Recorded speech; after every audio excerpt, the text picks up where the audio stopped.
Okay, I think we are live.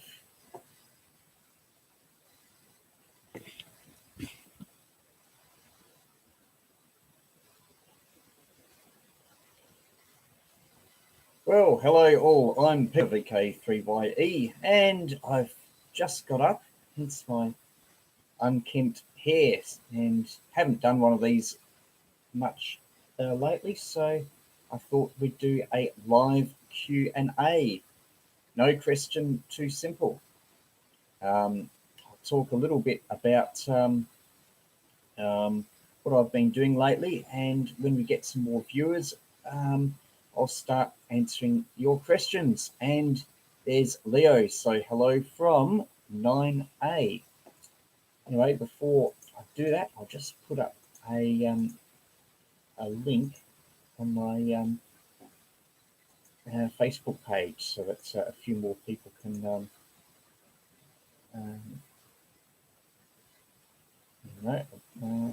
yeah, I'll just see if this works.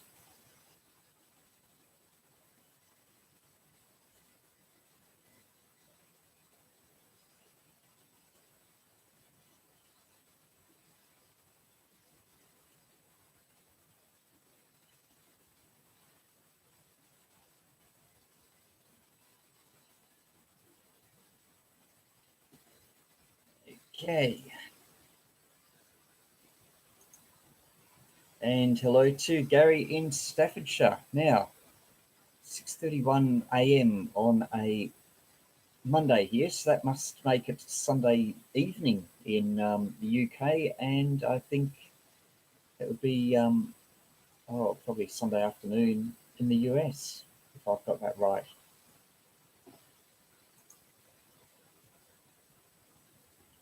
Okay, I'll just have a look at there we are. And yeah, live streaming, I'll just double check this link. Yep, the link's working. I'll just put it somewhere else.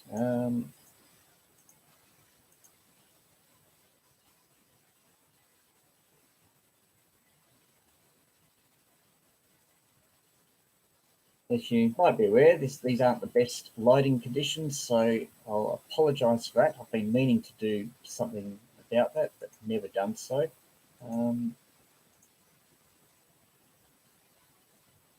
So anyway, I'll talk in a moment about some of the project because because we had a Hamfest, actually our second Hamfest this year, so things are returning to a semblance of normality with Hamfest. So there's one right near me yesterday, so went along to that and got a few goodies that I'll talk about. I did a quick video on that. In fact, I made that video on the train on the way home, but there's a few updates on that. And in case you're wondering, no, that solid state design book is not for sale. People were, there's been interest in that already. So no, that's going to a new home. Okay, a few more people in the chat. G'day to Costas and Bill Morrison in Leavenworth, Kansas, N7 FTM. And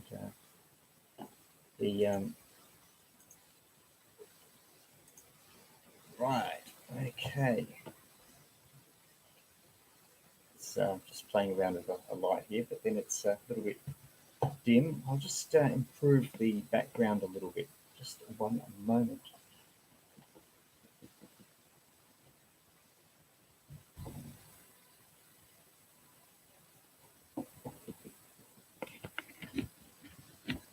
And I haven't quite got the camera in the greatest of positions, but at least that's a clearer background. Yeah, well, Hamfest, so a couple of items I picked up. Just to recap, if you didn't watch that video, one of them is this transverter, 10 meters in and 2 meters, wish it was 2 meters, but no, it's 6 meters out. I'll just reposition the camera and give you a better look. And selamat pagi to YC2VOC from Indonesia. Good to have you on. And whoops, I have quite enough cord. I need to put pictures on my walls, yes, but even if I did, I think that I don't think the light, they would need to be well lit as well. Now this is where you've got too much light, so a problem. So we'll just reduce the light somewhat. And Warren, hello to Warren. Still not great resolution as regards to color, but anyway, this transverter, and I should point out that this transverter came from, and I'll get their business card.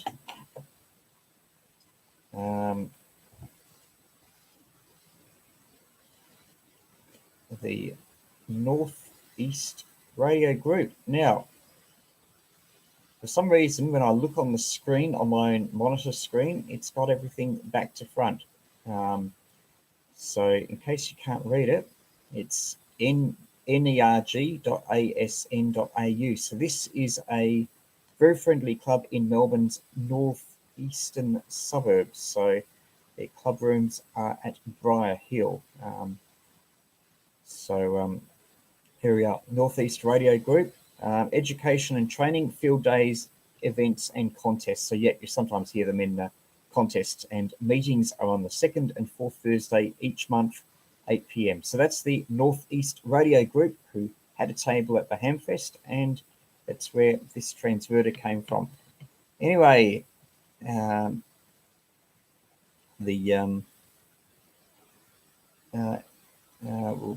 have a bit more of a description of this transverter. Now, a bit of a worry here, there's a loose wire, so I think that some work will be required to get it going, but it could be potentially useful, like when I'm portable for,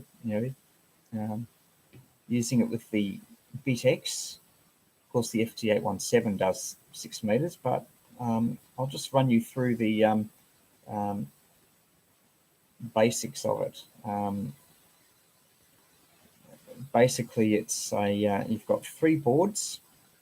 This is for the receiver board. It uses an NE602, and what I presume is a 22 megahertz crystal. The IF would be 28 megahertz. I haven't actually put it on a transceiver yet, but the IF would be 28 megahertz. So 22 megahertz crystal, add that and you get 50 megahertz. So just for the crystal alone, this is a good buy, especially as I didn't pay anything from it. So thanks to NERG. So the receiving, so that's the receiver board. Here is a transmit board. And the interesting thing is, you might just be able to see the coil. I think you can.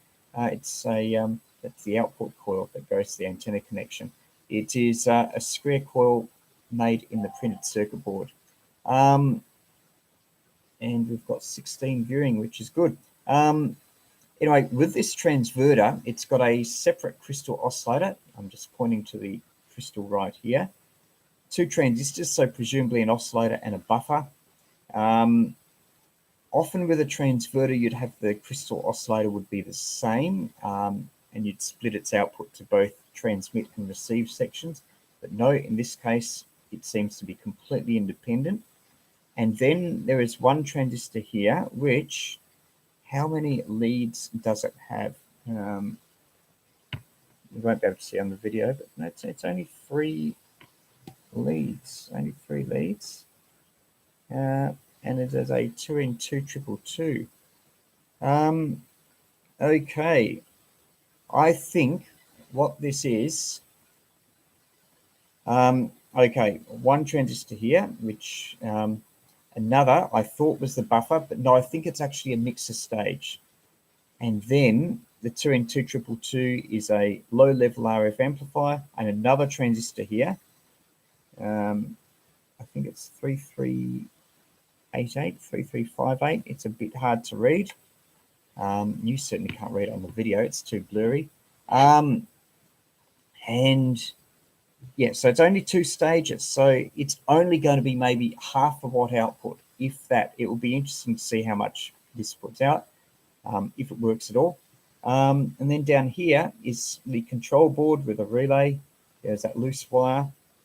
There's 2 transistors, so I'm not sure if it's if there's a carrier or a signal.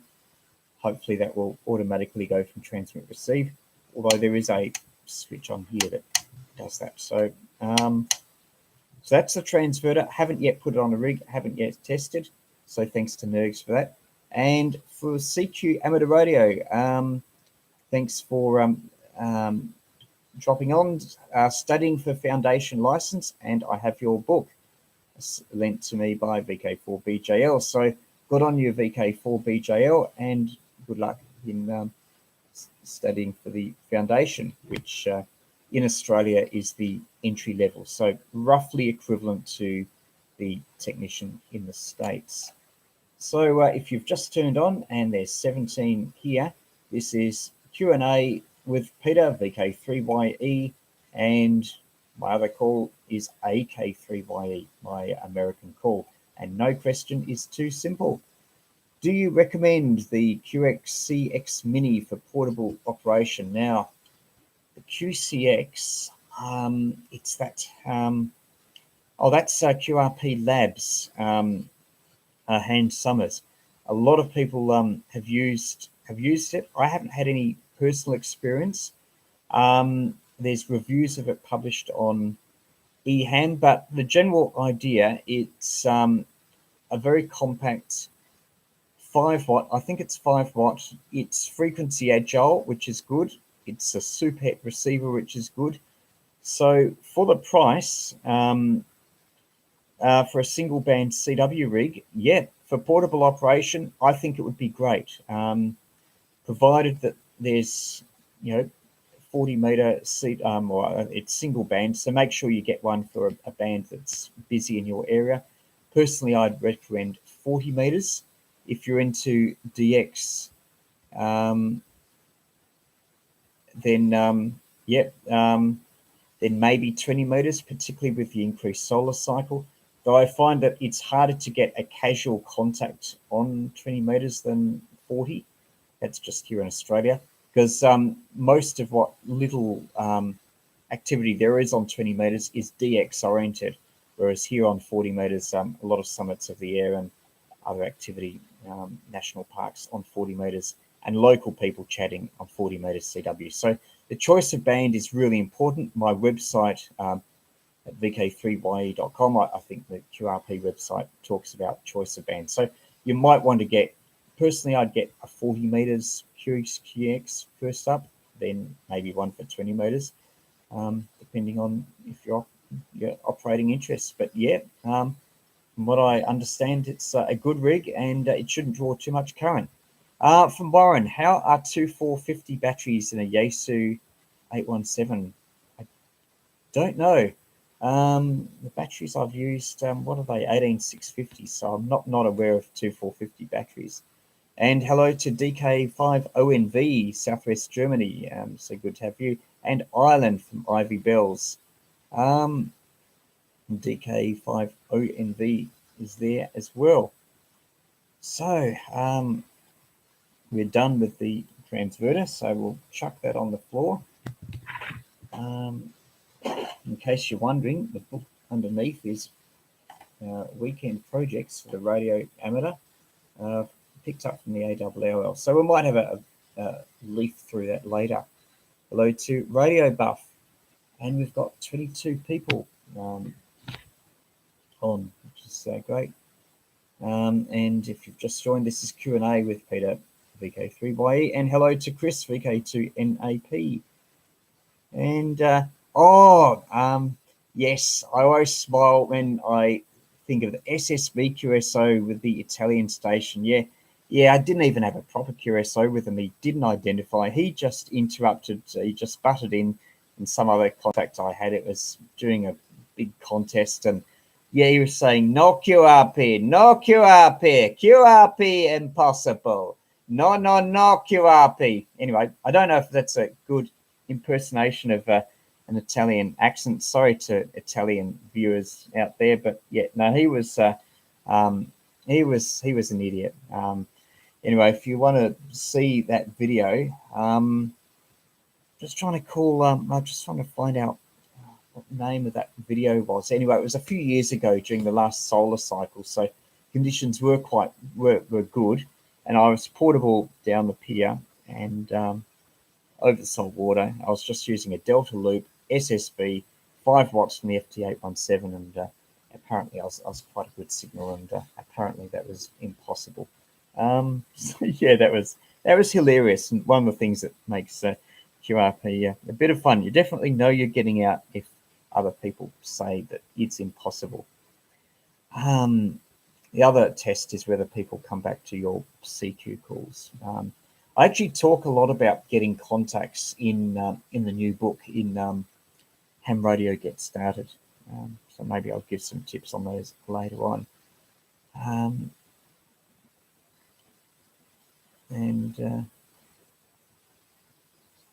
What else? One of the things I picked up was this. I'll do a separate video on this.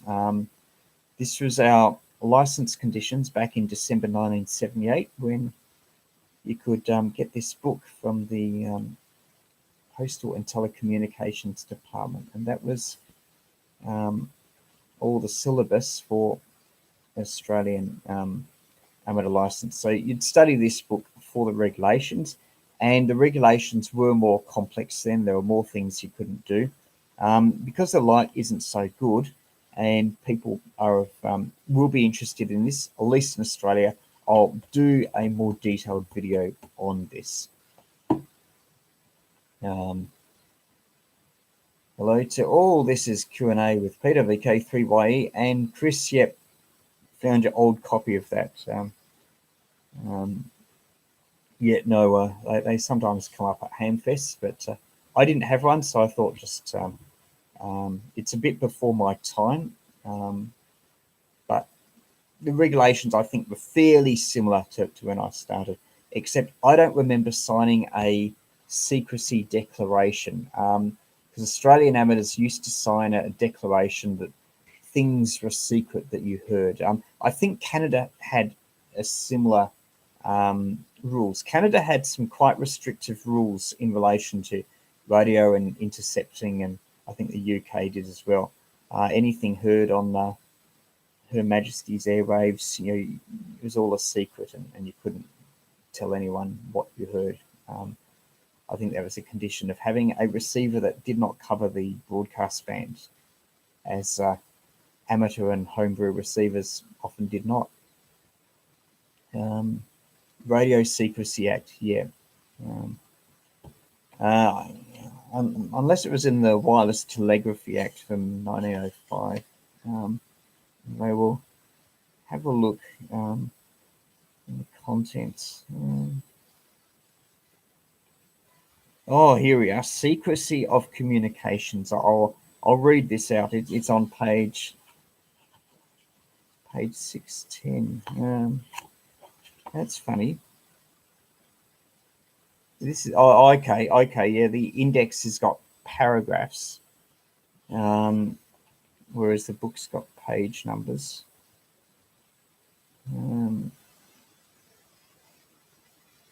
Appendix 2, chapter. Right. Secret. I'll read this out in full as it's not long. Secrecy of communication. Any person operating an authorized station or having access to messages transmitted or received by an authorized station shall not, without lawful authority, divulge or make any use whatsoever of any portion of the text of any message transmitted. Text of any message transmitted. So I think that's still assuming it's wireless telegraphy there, or received by any radio communication station, whether situated in Australia or elsewhere, or disclose in any manner whatsoever the existence of such a message. So even if you didn't say anything about the message, but even if you said you could hear such and such, technically you weren't allowed. So that was a secrecy. And John M7GPT, amateur radio on, I did UK to NZ in 92, solar high on 11 meters, and still got people saying that was impossible. I look forward to 2025 and doing it again on 10 meters. So yeah, I think a lot of people are. Hopefully it should be a good solar peak. For those wondering about the sort of conditions you got during the last solar peak, I think about 2013, 2014, I've got a video, I think I've called it 6 Europeans in half an hour, and that was me walking pedestrian mobile along the beach, working 6 of them all on 10 meters while using a little magnetic loop, 40 centimeters in diameter. So yeah, that's what you can get with good conditions.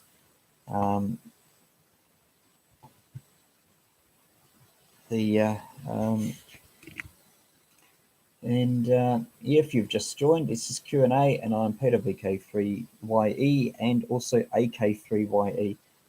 Something I should mention is a book called Ham Radio Get Started that I've just recently brought out. It's for an American audience. It's actually very similar to my Australian ham radio handbook. But anyway, Ham Radio Get Started is basically, I call it the Elmer that you have when you don't have an Elmer. And an Elmer is the American version of a mentor for radio amateurs.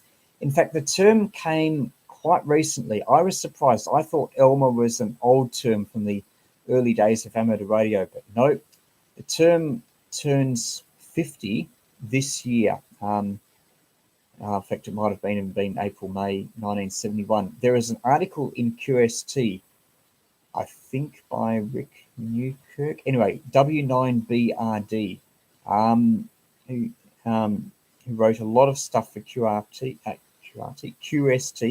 and I think he talks about someone whose guide in amateur radio was called Elmer, and the term stuck. So as a person or mentor who guided someone new to amateur radio was called an Elmer. And anyway, this book,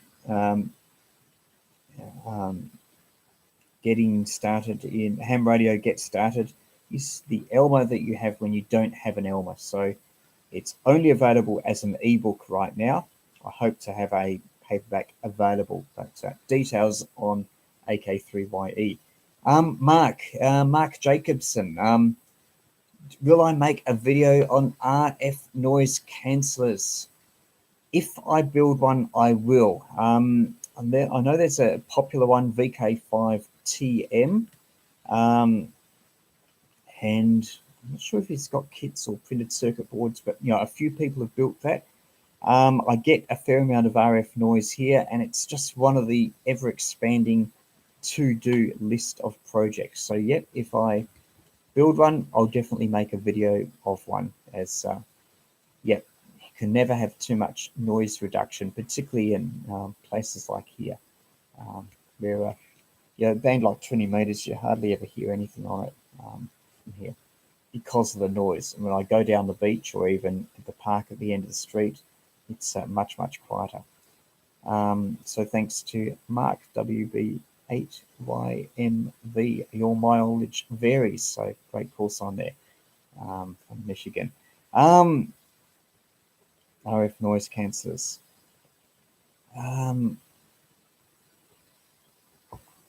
Okay, what's in weekend projects for the radio amateur? I was actually just reading this the other night. It's an ARRL publication, and I think there was a whole series of them. I think this was the first, but this came out in 1979. And interesting reading the forward from Richard Baldwin. Doesn't have his call sign, Dick Baldwin. I think he's W1RU or something. Anyway, no, that's wrong. But anyway, it was a big reel in the ARRL. Right. See, this was how the world was in 1979, according to Dick Baldwin. As the fast pace of living continues to complicate the free time of many of the world's people, radio amateurs find themselves caught up in the vortex of this momentum. Many of us can barely find time operating for ham stations, let alone devoting many workshop hours to building complicated circuits. Yet for many of us, the workshop pastime constitutes a major part of our amateur interest. Another influence which has slowed the workshop movement is cost. Not only do electronic components, this is in 1979, require a substantial outlay of cash these days, the parts are often difficult to or impossible to obtain in single lot quantities. Of course, this was before China was significant and before eBay or online ordering. So yeah, parts being difficult to obtain in single lot quantities. This plus the fact that many complex commercial products cost less to buy than build. Yep, that's still true. With a lot of cheap stuff from China, led to a decline in building our own amateur equipment. Where can we turn to satisfy this desire? Short-term, simple projects have become the answer. And not only are they less time-consuming, but relatively inexpensive. So this new ARRL book is dedicated to that. So yeah, so that was weekend projects for the radio amateur, a book from the ARRL. Now, a couple of questions from Chris. What do you recommend for noise reduction for noise that's still there when you turn off the power to your house? Well, it's probably the neighbours, I'm guessing, or power lines. So then the problem becomes a lot worse because it's beyond your control. So I suppose then you get some sort of portable receiver and sniff around and see where the noise is coming from. Andy, yep, no, it is a good book.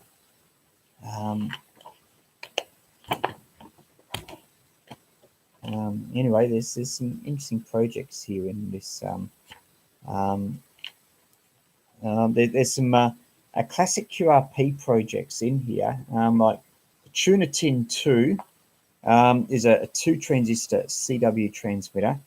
I think it only puts out about half a watt or something, so it's like their version of the Pixie, but it's only a transmitter, and built in a Tunitin. I think it's more a gimmick than anything else. Like the most time-consuming part of this project would be cutting the circuit board to make it perfectly round to fit on your Tunitin. So that alone would take heaps of time. So you're better off just not bother with the Tunitin. And then there's another one, a Sardine Sender, which is 3 transistors, again crystal controlled. But yeah, bit of fun. Cavity amplifier for 1296 megahertz. I think that's more from a weekend project with all the metal work. But yeah, a few simple test equipment projects here. Okay, if you've just turned on, this is a ham radio Q&A where no question is too simple. And I'm Peter, AK3YE and VK3YE.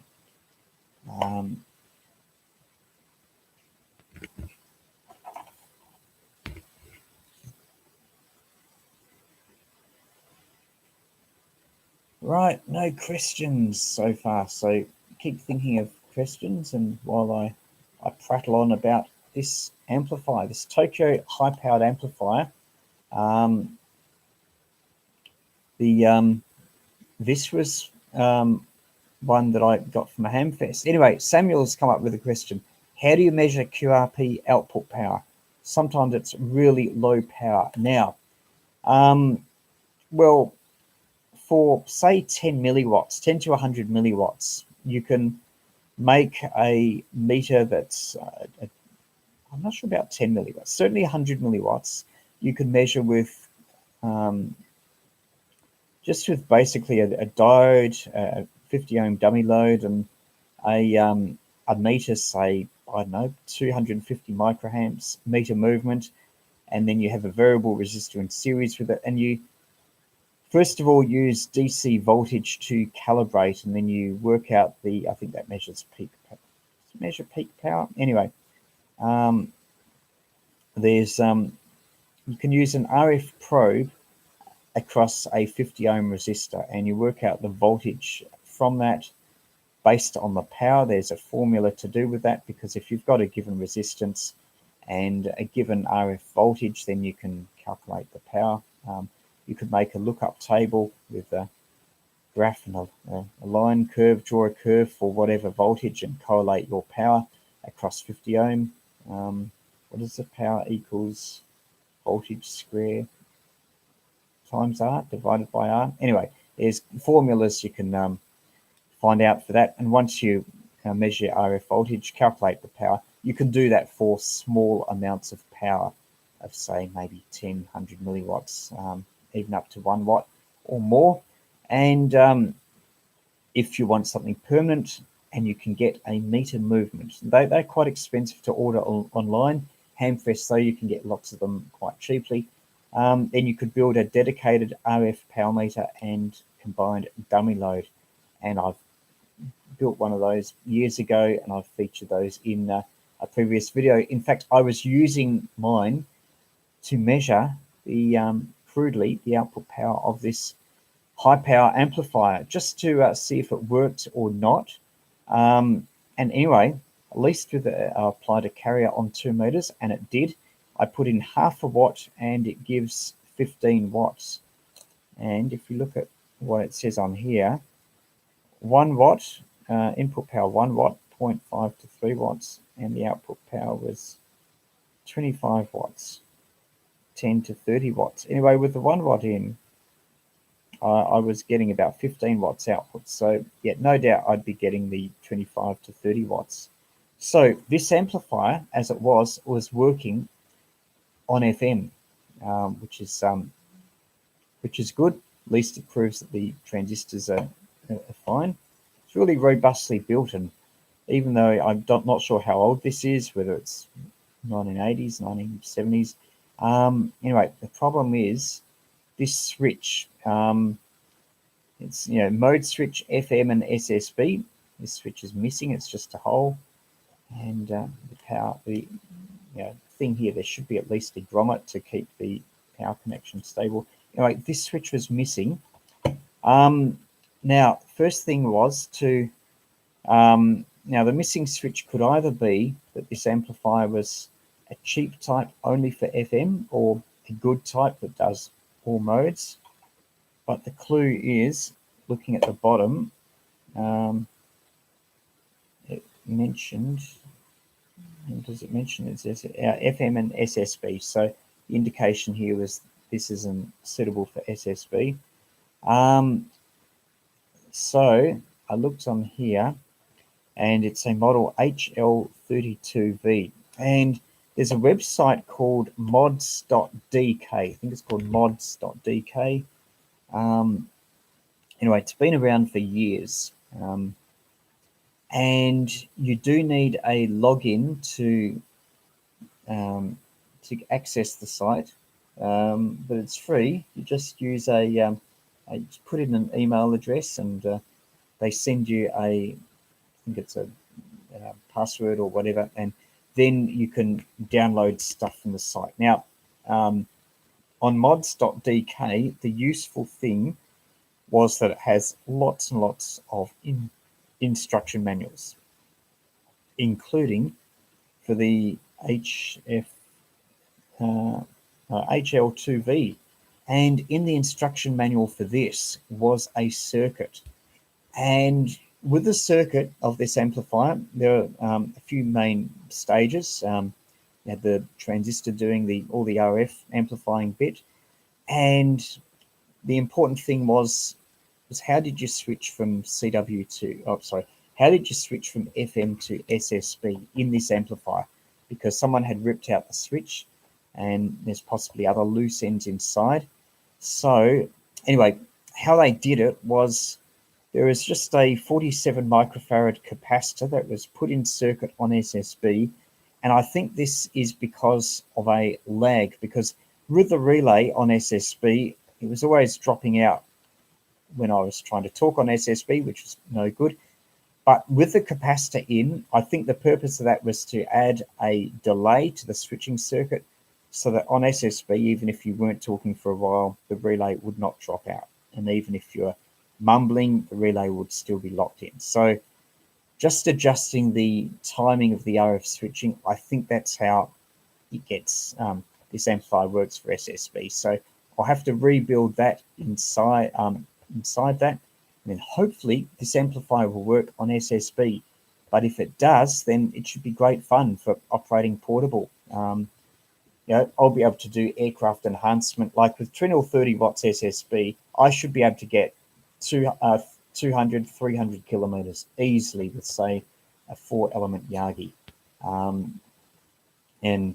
At the moment, there's people that in South Australia that I can hear when conditions are slightly lifted. Well, they should be able to hear me with 20 or 30 watts, so that should be a lot of fun. Now, Chris Wilson, is anyone up for the $10 challenge?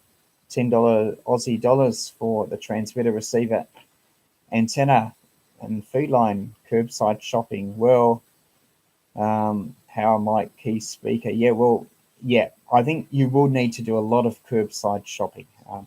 If you're to use coax cable by itself for the antenna, that would blow the budget straight away. Coax for your dipole, so you couldn't use coax for your dipole. Then with an end-fed wire antenna, where you don't have a feed line, but then you still have to make an antenna coupler. So you need a variable capacitor, an RF and coil for that. Well, the coil, you might be able to find stuff off the street, but the capacitor could be a problem. So even making an antenna coupler, if you add the sockets and all that, you might just be $10 for that. Maybe you could buy a Pixie kit,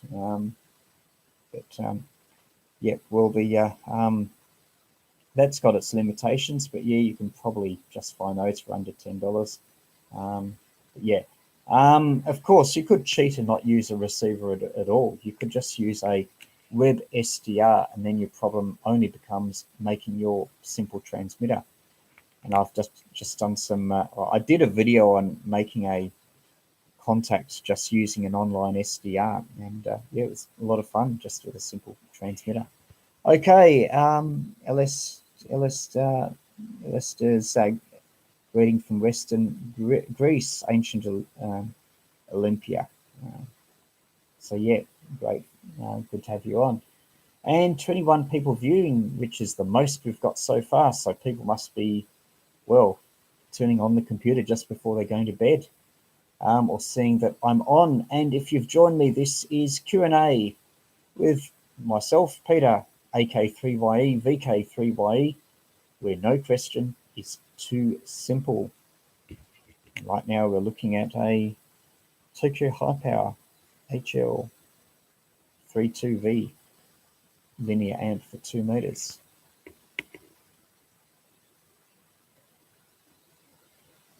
Yeah, as they are waking up, well, it's really only people in VK and Asia Pacific, Japan, that would be waking up at the moment. I think this is quite a good time. It's still the weekend in Sunday evening in Europe and Sunday afternoon in the States. For New York time, I think they're 14 hours behind. I find time calculations difficult, particularly if it's more than a couple of hours, especially if it's like 12 hours. 12 hours is easy, but more than that for the United States, I have to work it out mentally all the time. But anyway, so right now it's just after 7 a.m. I take off 12 hours and then it becomes 7 p.m. and I think New York's another 2 hours back from that. So then it's like 5 p.m. on a Sunday. And what is it in on the Pacific coast there? It's probably like, it's probably just after lunch there. It's probably, 1 or 2 p.m., something like that in LA. So yeah, it's Sunday afternoon. And the weather's still quite good here. Went for a bike ride yesterday. Finally managed to, I've never been for a bike ride with radio before, oddly, even though I've got a bike. In fact, I've got 2 bikes. Anyway, I found a way of just tying the squid pole to the frame of the bike without the squid pole slipping out. That was the main resistance, the main barrier to me operating bicycle. Not operating while I'm cycling, but using the bike to get somewhere. So I did to the biggest pier that's about five kilometers from here. And luckily there's all these back road paths that I can cycle even off the road. So yeah, anyway, I'll do a video on that. I'll upload that probably in about 12 hours time, something like that. Had some contact mainly on 40 meters. So yeah, that was a bit of fun. So what my next project? Probably to have a look inside this amplifier and rebuild it. Oh, I should really though be doing something about this book, making it paperback as well. Yeah, that's Ham Radio Get Started. You can buy the ebook. It's only for the US market. It took probably about a year or so to write. But yeah, I thought that it was worth having a beginner's manual specifically for the United States. I think they've still got COVID issues, so there's been an upsurge in interest in people getting into amateur radio as a home-based activity. And the book, it's not a licensed study manual. There's other manuals out for that I recommend. But this is more, once you get your license, particularly if you get your technician, then what you do, how you get contacts, how you set up a station. And I go into a lot of detail in getting contacts. Like, I think there's a lot of people that might even get their ham ticket, but might find it difficult to make contacts. They might find there's no one on the repeater where they are, or no one's talking to them. It might be like a little clique thing. So anyway, I talk about ways to get contacts and a lot of different facets in amateur radio to explore. It's not just a Baofeng handheld when you've got a tech class. But having said that, you can do a lot with simple handhelds. I talk about that in the book as well. So yeah, that's Ham Radio Get Started, my latest book, and have a look at my previous video on that for a bit more. And Chris, yeah, 3 contacts on 10 meters. So yeah, good that 10 meters is raking up. And for those in the Northern Hemisphere, you'll have a good time in the summer coming up, in a month or two especially, with the sporadic heat, which is independent of the solar cycle. You might even go pedestrian mobile if you can get out. And I've got on my website, VK3YE.com, some ideas for pedestrian mobile antennas that will work on 10 meters. Have I done CW in a car? No. But I have worked people doing CW. Yeah, technically, it's illegal. You'd need to be a really skilled operator, and so that it's almost second nature. Personally, I wouldn't do it. I'd be fine as a passenger. CW would be great as a passenger, especially if you could, you're really skilled. Like some skilled people can carry on a conversation with the driver so they can still be sociable and they can do more as a passenger. I think that's the best way to do it. I've never done CW from a bike. It'd be, yeah, again, if you're on a road, I think it would be difficult, but we've got some great off-road bike paths that yeah, they cross some main roads, but they've got signalized crossings, so it's just a short time for that. But on these other paths that are just behind houses and through wetlands, I think that would be a lot of fun. Bicycle mobile CW. I haven't worked out a way to mount an HF antenna. I've got an antenna mount that I've done for APRS. Maybe you could put on a mobile whip for that. like a ham stick, I think that would work fine for 10 meters. I think 40 meters it would be attenuated quite a lot, but CW being a bit more efficient than SSB, you should still get some contacts. And particularly, you know, some people have trolleys behind their bikes. If you could support a big battery and, you know, maybe even an amplifier, that could be a bit of fun. So yeah, CW from a bike. Yeah. You could cycle to somewhere that doesn't have much noise. In fact, you could, you'd be able to find quiet spots so that you'd hear people better.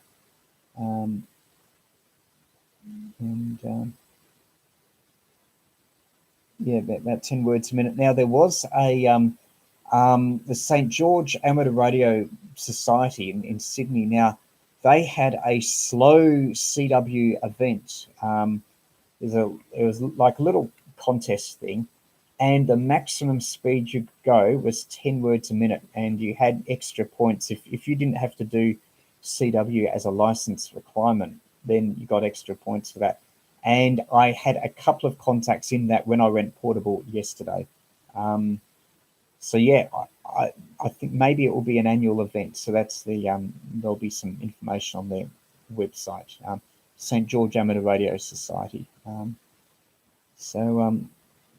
Yeah, that was my excuse for going out yesterday. In case you've joined, this is Q&A with Peter AK3YE VK3YE, where no question is too simple. So ask away in the chat window.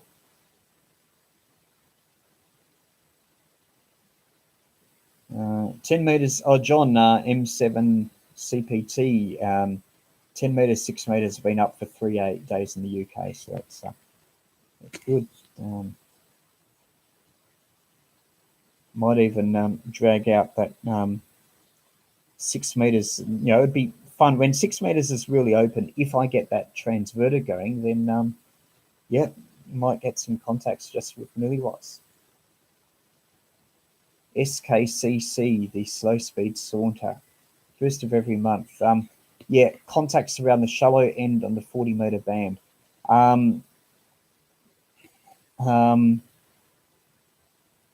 Yeah, and I think you also hear on 20 meters. In fact, Monday morning, right now, yeah, it's just getting light here. You might want to have a tune around 20 meters because some of the stateside hams operate on 20 meters. You sometimes hear people calling CQSKCC. I think around 14050 or something like that, 055 or somewhere like that. But yeah, you might find that 20 meters is open. I did a video, I think about a year ago, where I had an SSB contact. I think it's around 9 or 10 a.m. local here in Australia. The band is open to the US, 20 meters. So that is a good time to try it for slow speed CW on 20 meters. Yeah, 14050 and 7055. Andy, any news on 3 kilowatts? Yeah. Well, I think they're still trying because there was a great result, great response to the third society. Being heard was important. Not wearing the tinfoil hat anymore, but yeah, they will still advocate. And yeah, Radio Amateur Institute of Australia is definitely the best society. Being third is important. And a lot of people got their membership certificates. So make sure you watch the video. It came out on the, I think the date's April 1. So go back to beginning of last month and find that video on amateur radio representation. Yeah, definitely need some good representation here.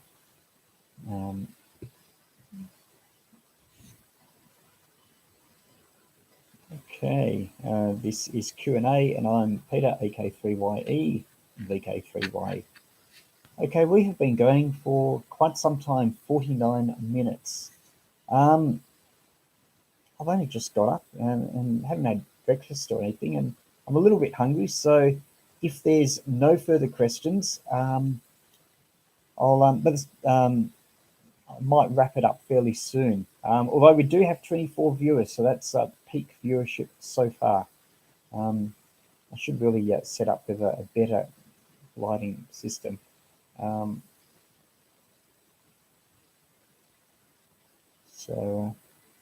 what's for breakfast? Probably a bit of fruit and some leftovers from yesterday. Should actually do some cooking today.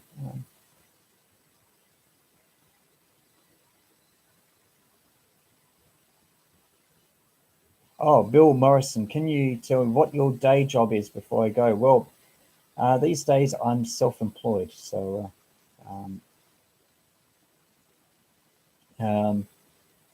yeah. In fact, I do.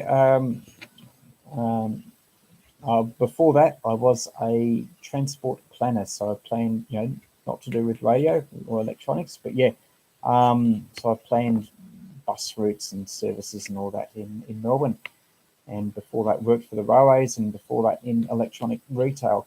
And that was an area in which my job area was vaguely similar to radio, which is a mixed blessing. Sometimes it's good to have a job that's different to your hobby.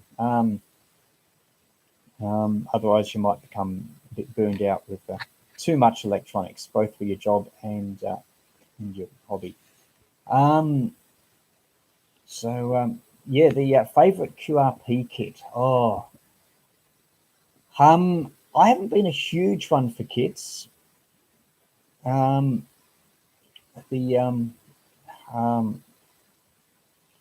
yeah, I've reviewed a few kits. The Oz QRP kits. That's from Leon Williams, VK3YE, ozqrp.com. They've been good kits.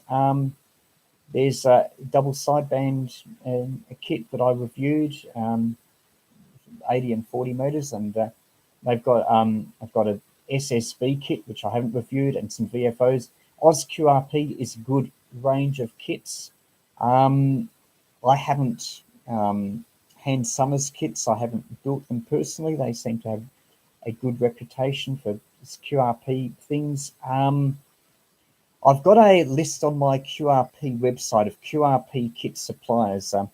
There's Kanga Kits. I'm not sure if they're still going, but I don't know if Ellicraft still do kits. There's a supplier in the UK. I'm just trying to think. Not Stratford Kits, Sanford Kits. I forgot their name, but they do short, very minimalist kits. So you just get the circuit board and the components on them, and I think there's some simple double sideband things.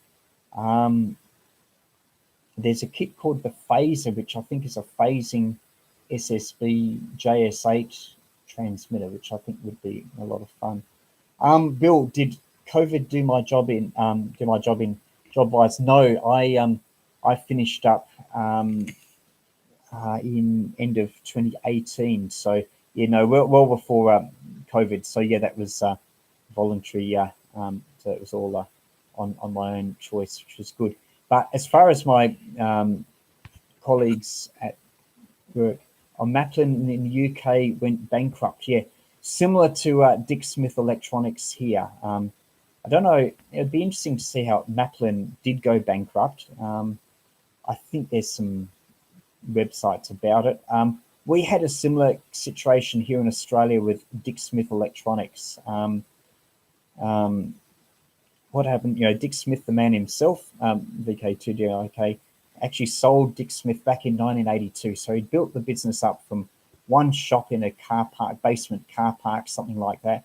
And this was back in the late 60s, early 70s. And that was really successful. He got into, he first of all tried car radio installation and repair, and that's a dog of a job to do. You're having to contort your body to get under car bonnets, and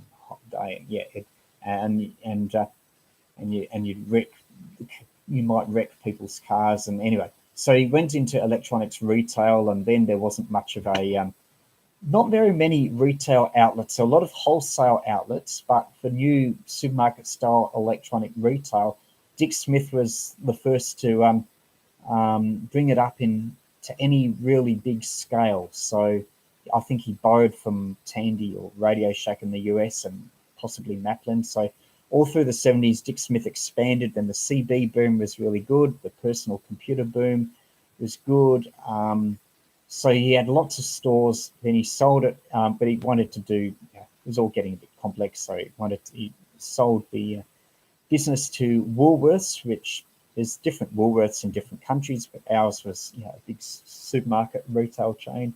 So they ran it for from 82 to 2000, to the 2000s. And when I joined Dick Smith, that was when Woolworths were running it.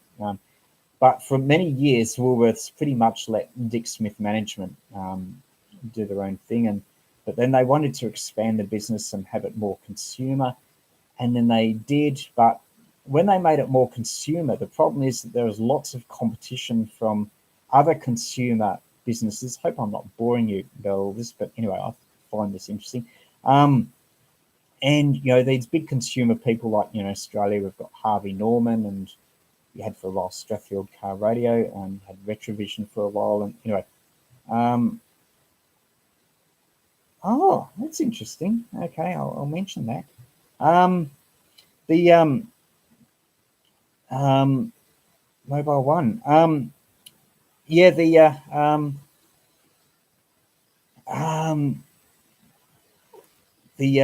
What else happened? That's right, Dick Smith. Yeah, so they expanded, but the thing is that they were selling consumer stuff like your mobile phones and your TVs and home entertainment. And the problem is that, yes, you're appealing to a big consumer market, but the margin on them was hardly anything, bugger all. It was like, tiny percent. So the question was, they were going from a thing where you'd have these big profit margins. Like if you sold a reel of wire, like 100 meters of electrical wire, you might have a markup of 90% or whatever. So 90% was profit.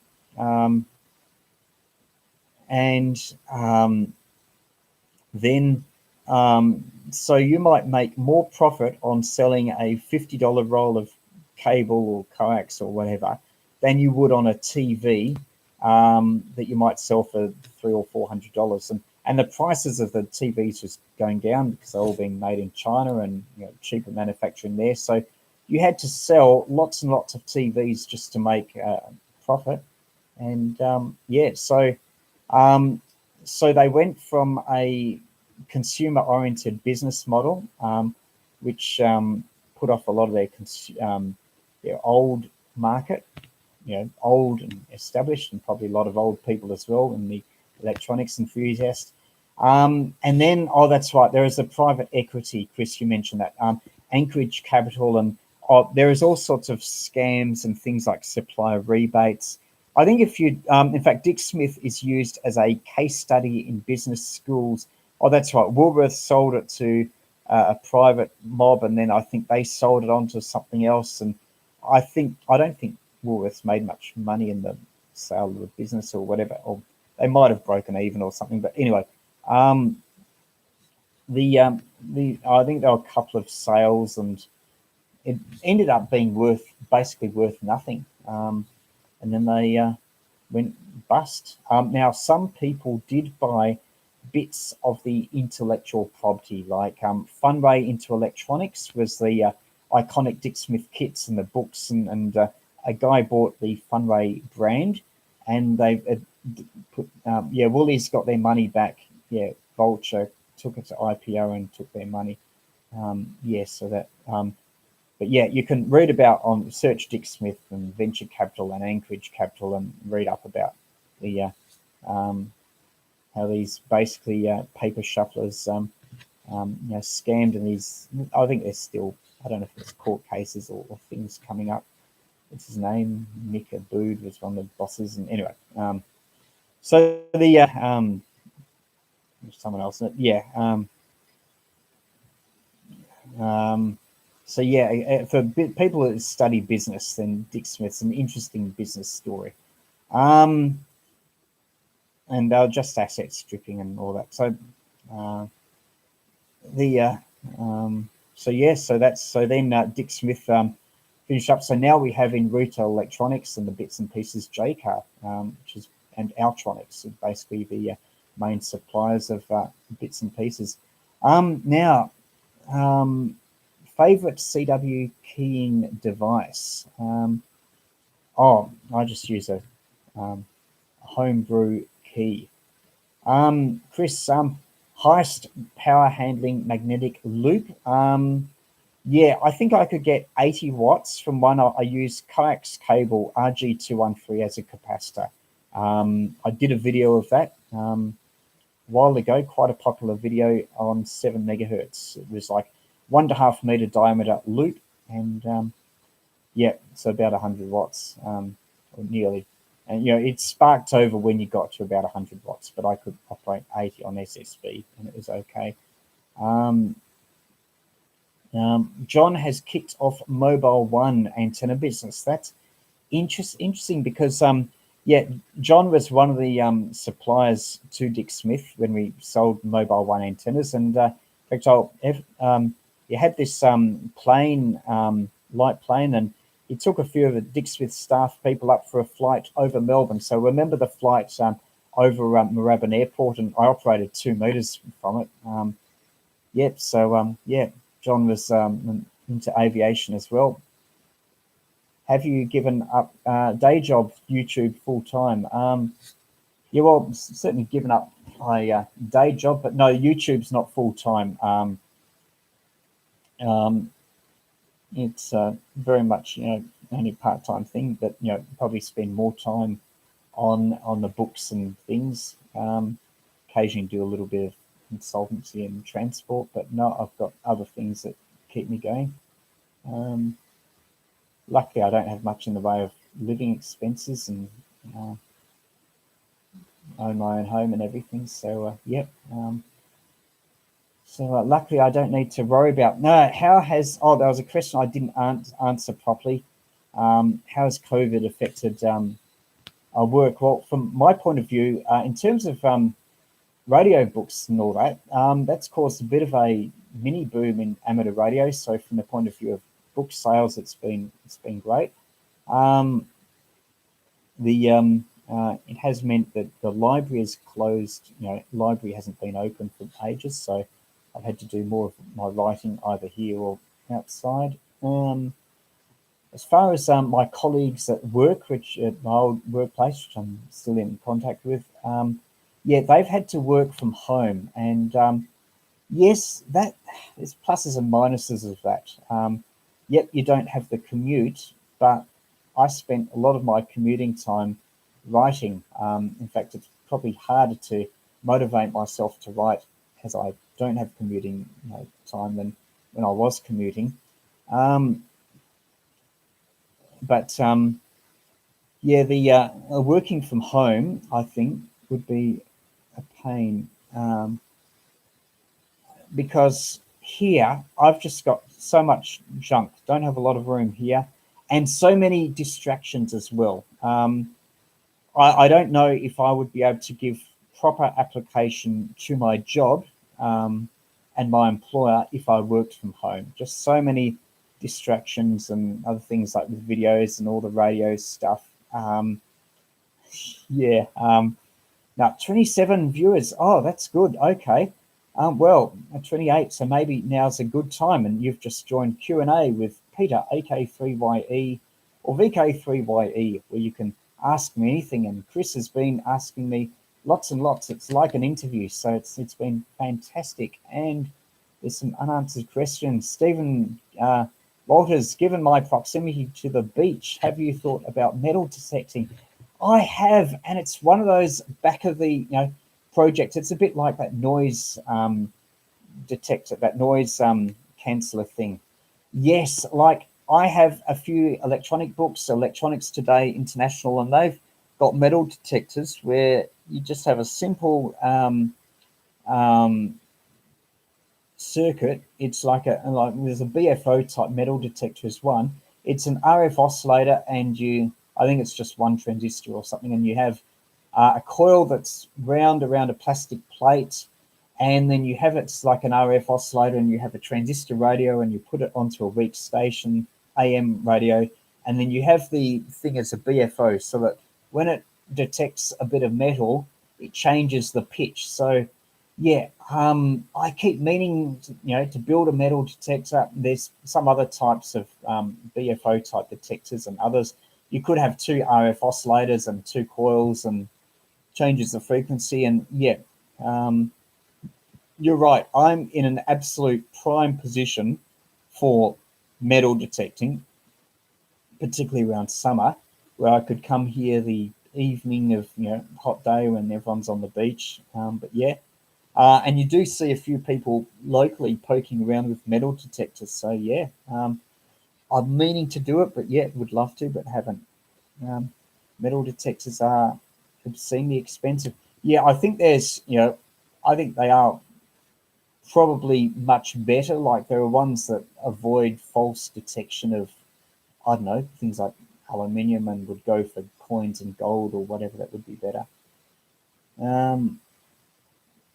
Okay, have you played with 2200 or 630 meters?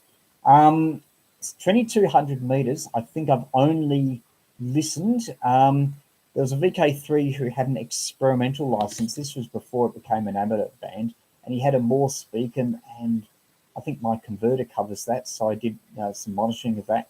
And I have operated on 630 meters in as whisper. Yes, I used what is it? A Zactec. I reviewed a Zactec from Sweden. What's it called? Zactec whisper transmitter. Anyway, it does operate. I could get it to operate on 630 meters, and I did try transmitting that, and I was detected, I think, a couple of 100 kilometers away. I did a video on that. I loaded my G5RV. I had a big loading coil, and I did it from here, and I also went portable, and that worked. So, and I have built a CW transmitter for 630 meters, but haven't got around to making a CW contact. But yeah, 630 is a great band. Even if your antenna is not very efficient, I think you can do quite well, and particularly for local communication up to 100, 200 kilometers.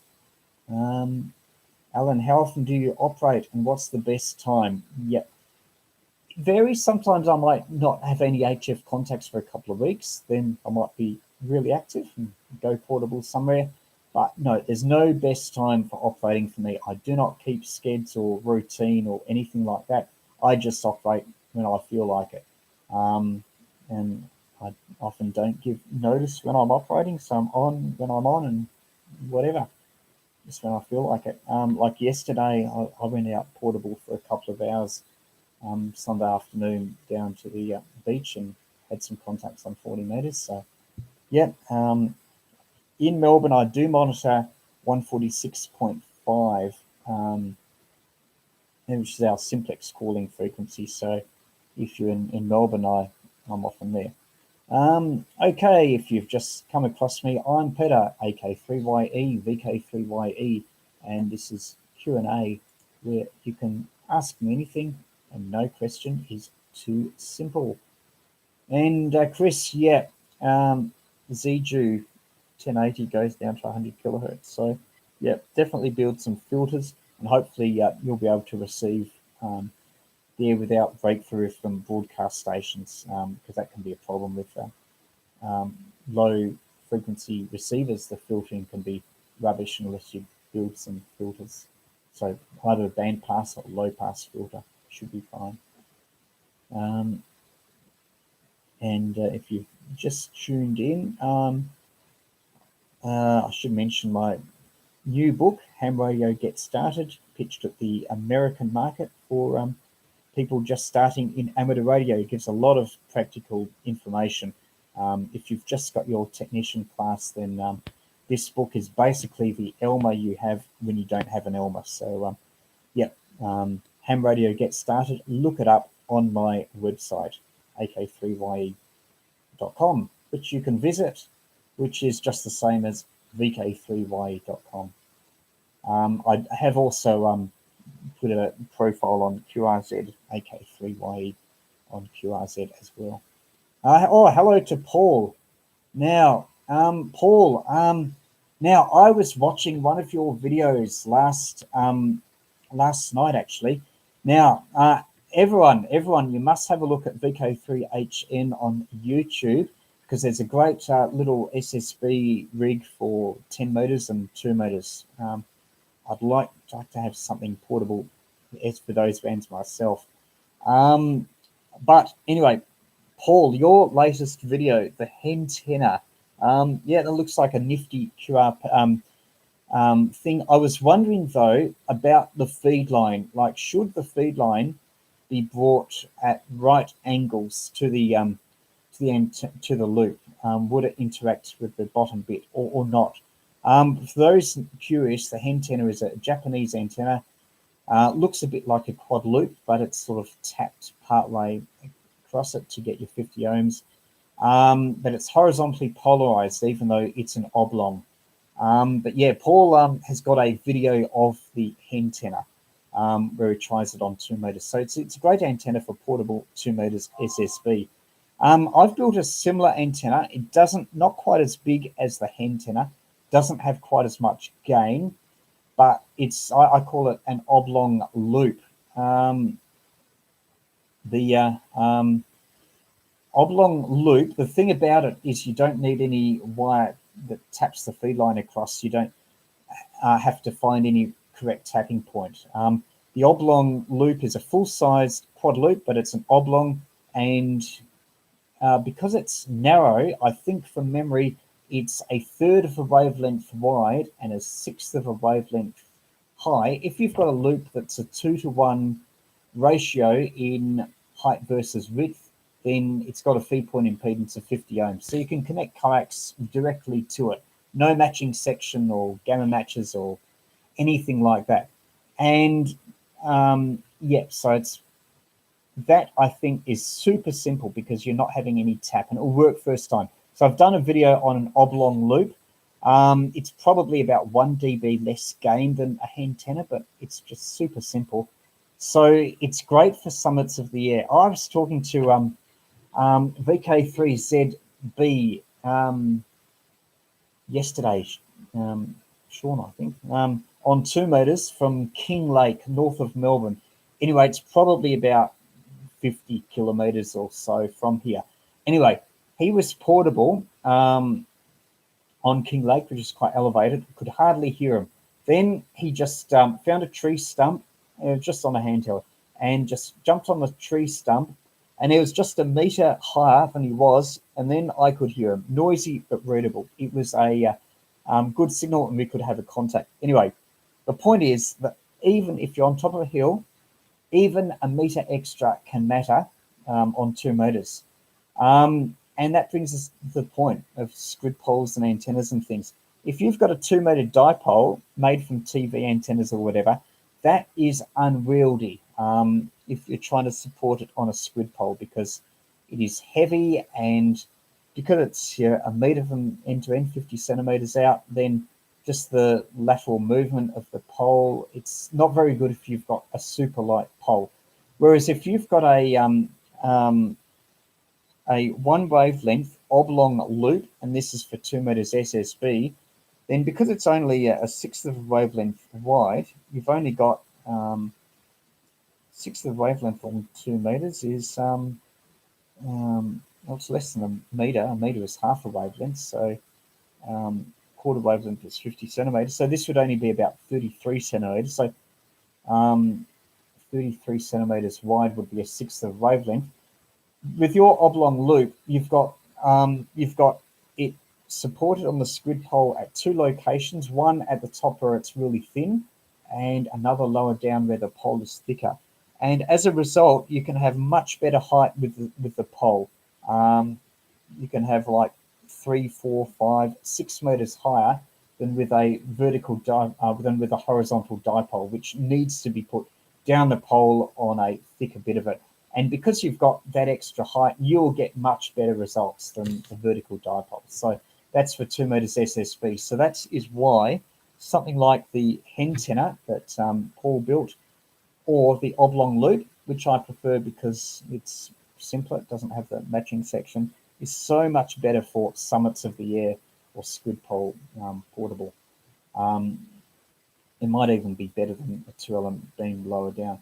Okay, well, that's my rant on why you should, if you operate 2 meters SSB, consider the oblong loop. Okay, Paul Taylor interested in the $10 challenge. So, yep, that would be great to see if you. How do you propose to promote it? So hopefully Paul will get in contact with Chris. So Chris is on YouTube and Paul's on YouTube. So hopefully there'll be, there'll be something happening there. So yeah, if any of you guys do a video on that, I'm happy to promote it or whatever.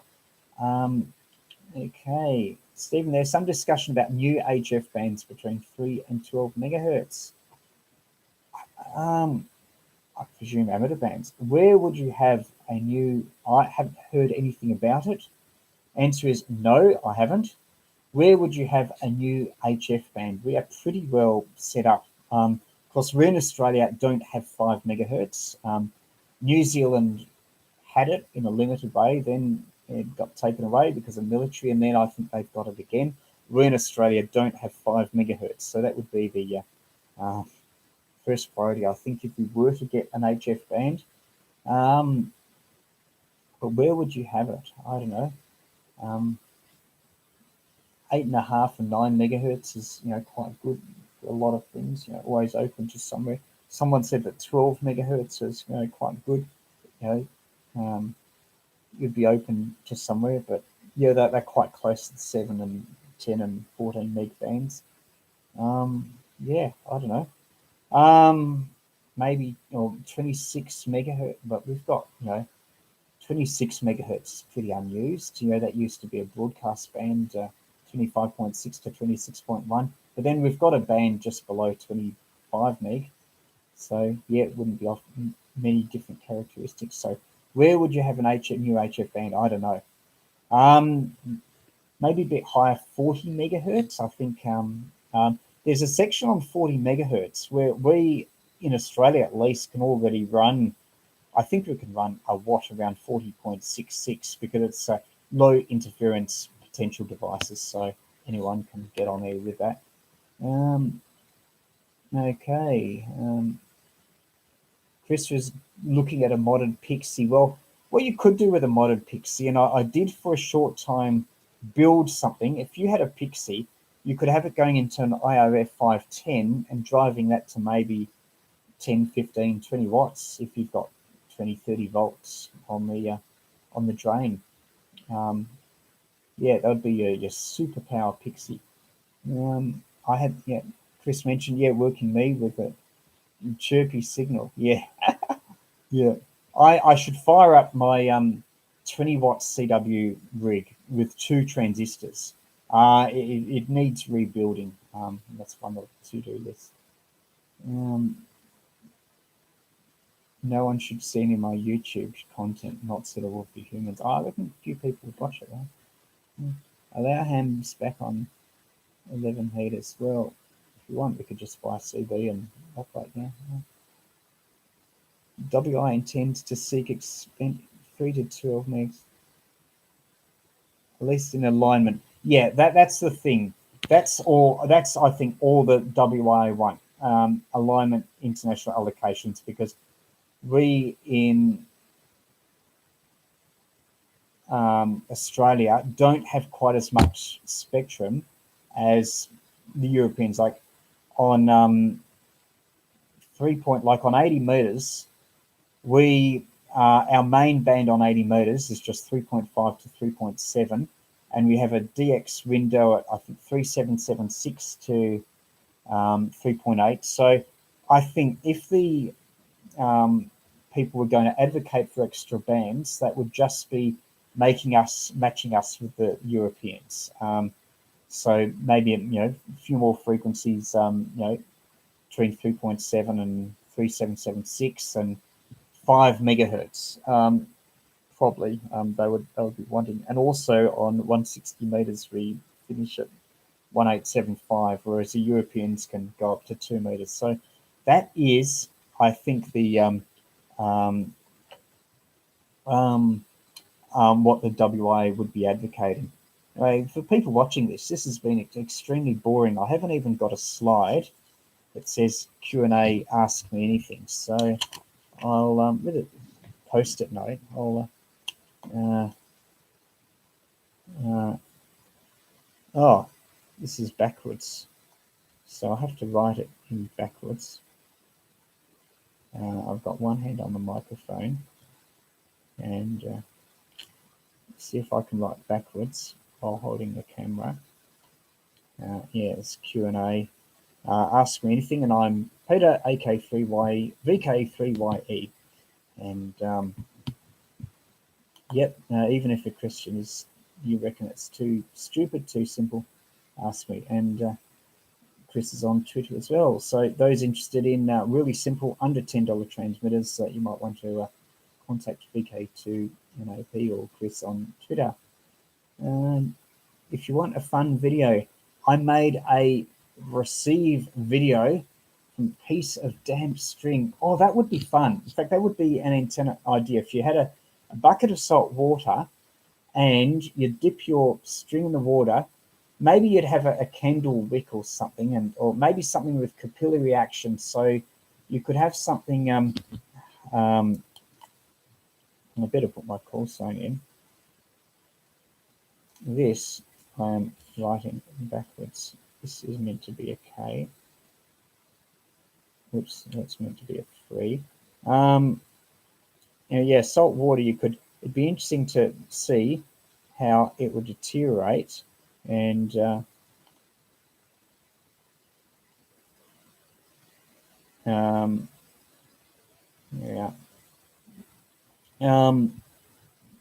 As the water dried out, you could even be right by the beach and be dunking in the beach water. Stringing copper sulfate, yeah. My G90 even tuned it. You have been warned. Okay. Yeah, well, in terms of crude videos that have no production values whatsoever, I don't think you can get much worse than what you're seeing right now. The light's hopeless, it's insufficient. In fact, the light is either, when I shine the light right on the thing, it's too much. No background, and yeah, and the camera's really unsteady like that. It's all jiggling. It's going to give you seasickness. But yeah, no water. Another possibility. If you had a tube, what about a? It's going to be super lossy. But if you got some tubing, or plastic tubing, you can buy quite cheaply, and you had a pump, you could siphon it even with your mouth. I'd be spitting out.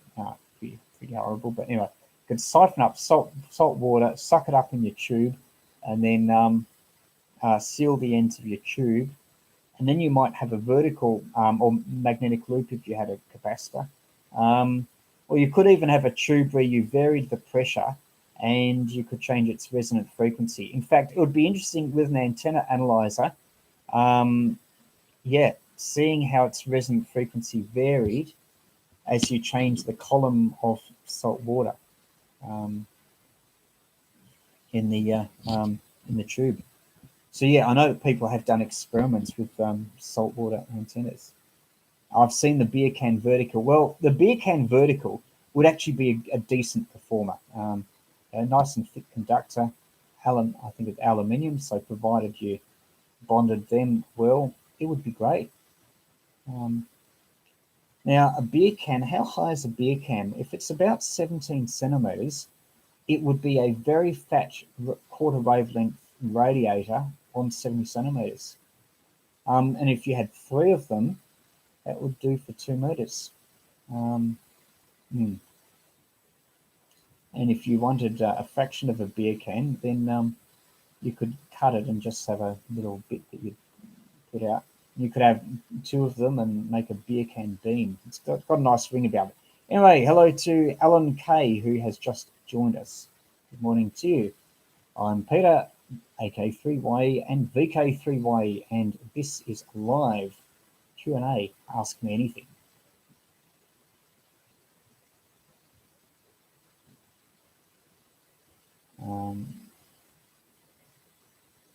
Stacked a whole pile of beer cans to make an HF antenna.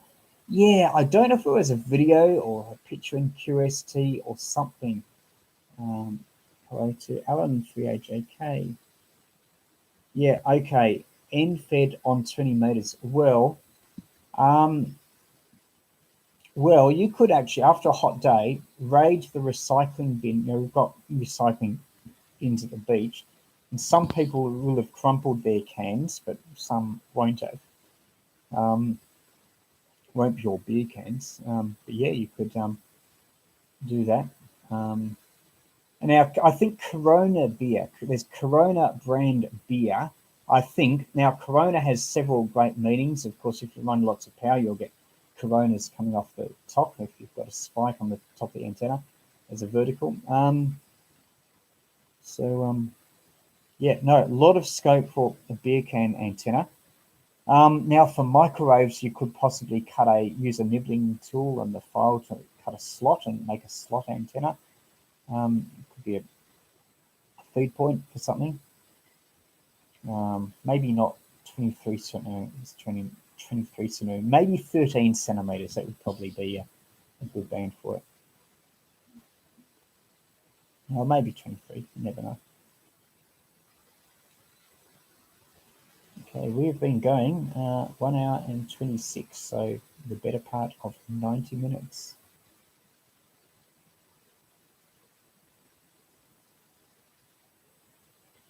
And it's just gone 7:56 a.m. here in Melbourne. Weather forecast. It's I think when I looked last night, we're going to have a fair amount of rain, so it won't be as good as yesterday. Yesterday was probably the last day we'll get where it's nice to be outside, and which I did operating portable. So today I think we're going to get a fair bit of rain. Have I looked at a slot antenna for HF? Well, I think you could argue that the hentenna, which Paul describes in the video, some have argued that that is a sort of slot antenna. But yeah, I have tried a full wavelength loop as a rectangle. I'm not sure, I don't think this can be described as a slot antenna, but yeah, it was 1/6 of a wavelength high and 1/3 of a wavelength across. And the benefit of that would be vertically polarized in that configuration if you fed it in the middle of the small end. And that would give you low angle radiation, and being only 1/3 of a wavelength high, the benefit of that is you could use a squid pole and for not very high, yet you'd still be low angle vertically polarized. So that would be good for a band like 40 meters if you're set up by the seaside to do some portable DX with a low angle radiator. I have done some videos on that ages ago. I should do more, but haven't. How about a QRP by the bay sometime? Yeah, got a few people asking me yesterday at the Handfest. Yeah, should. Maybe even in August, September, maybe even in, yeah. Like the winter QRP by the bay, that was successful when we did it. So maybe then, yeah, I'll promote it maybe about a month beforehand.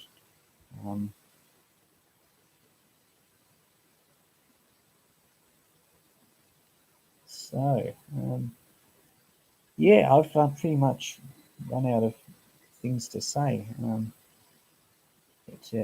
Yeah, Hamfest is very great. We get some good stuff, but then that just adds the number of projects to keep going. But it does provide content for videos. Parks on the air or Parks and Peaks. Yeah. or Parks.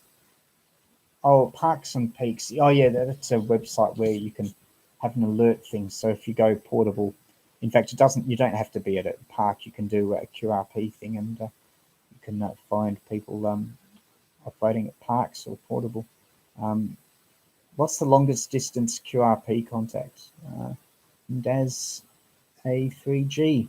Oh, hard to tell. I've when conditions are good, I've routinely worked Europe and America. Maybe you might argue that long path is, if you count the distance, then that's further. I think it's probably about 15 or 16,000 kilometers. Ace Studios. I'm getting into building QRP rigs. Which of your books would be best for rig building circuits? Unfortunately, my budget doesn't allow me to buy them all. That's from Ace Studios. Well, I've got some good and bad news. Good news is your budget will be intact. Bad news is that none of my books are any good for people building stuff. Because none of my books have much in the way of QRP circuits. They're all operating manuals. Talk about, some of the books talk about antennas a lot, and I have lots of designs. But for QRP building, QRP operating, you're definitely buying minimum QRP. Got to have that. QRP antennas, both my QRP antenna books, hand-carried QRP antennas. But for QRP circuits, no, none of the books are any good for that. Something like the GQRP Club circuit book. Does the GQRP Club still sell that? I don't know. That's quite an old thing. You could get, if you're a member of the GQRP Club, which is super cheap, make sure you get the Sprat the Sprat articles on CD, which has got all the issues of Sprat from the first in the 70s up to recent. So that is probably the, if you want lots and lots of simple QRP circuits, the Sprat on CD is probably a good thing to get. Handfests are great. Like, yesterday I got a solid state design for the Amateur, and almost no one wanted it. Yet when I got it, no one wanted it. It was there until late in the Handfest, and it was super cheap. Yet you go on eBay and online, and people say, oh, they'll pay lots of money for solid state design. And then when I did the video in the train the other day, coming back, two people said they want solid state design for the radio Amateur. So it's funny how books can sit there at Handfest and not be wanted and be going cheap, and yet apparently they're in high demand. So that's interesting. So I hope I've answered your question, Ace Studios, and good luck with your construction. Definitely join the GQRP Club and get their Sprats on CD. As your 817 go-to, getting some support from Yaesu or their dealers. Well, okay, Yaesu, if you're listening, if you want me to review an FT818, which is pretty similar to my rig, there's really no, if you've got a good 817 ND, there's really no worth in getting the 818. Now, with comments like that, I don't know if any dealer's going to support me. Anyway, it's true. One extra watt, whoopee-doo, nothing. You get a slightly better battery, but still I personally prefer external batteries. I think the TCXO is standard. I've got a TCXO in my 817 ND. But the 818, it's a great QRP starter rig. But no, I haven't asked for support or whatever from dealers, and I need, if dealers are interested, they can send me stuff, contact me, I can do reviews. They're not going to control, well, they won't control what I'm going to say. If their product is hopeless, then I'll say that, and I'll reserve the right to do all sorts of abuse to products as well, and get lots of salt in them, and operate them without antennas and all that other stuff. So that's how I review stuff here. So if you're interested in a QRP product or whatever, then get in touch with me, and I might be able to do a video and review. so yeah, that's the that's the terms of business as we call it here. Okay, since you, what would be the next Yaesu QRP replacement radio? Yeah, well, it's a no-brainer. The FT818. Yeah, because you've got the ICOM. You know, the ICOM 705. People swear by them. I've never used them. They've got good transmit audio, good receiver, but look at the cost of them. They are more power. Yeah. Obviously a good radio, and they probably are better than the FT818. But if you subject your rig to the amount of abuse that I do, I don't think the 705 would be quite as robust as the 818, and the yeah. So if you knock your rig around a bit, I think the 818 is probably the best. I also like the 818 in the shape of it, especially for pedestrian mobile, where you can have it in a over. Please upload more 90s record broadcasting. Don't know about that. 90s record broadcasting. Well, I'm not a music channel. There's probably problems with copyright. Yeah, don't know about that. 90s record broadcasting, don't know. But I might do, you know, 90s books or whatever. I don't know. 90s, if I, you know, some stuff I found on the streets from the 90s. Now, Paul, 16 sea and rain today. So yeah, thanks for that.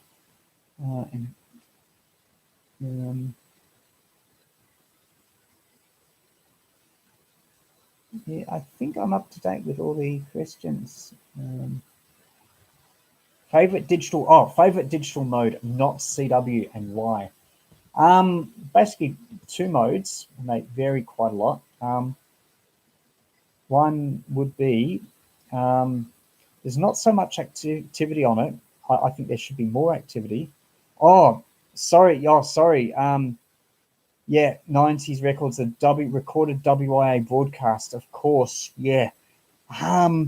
Unfortunately, that's the only one I've got of that.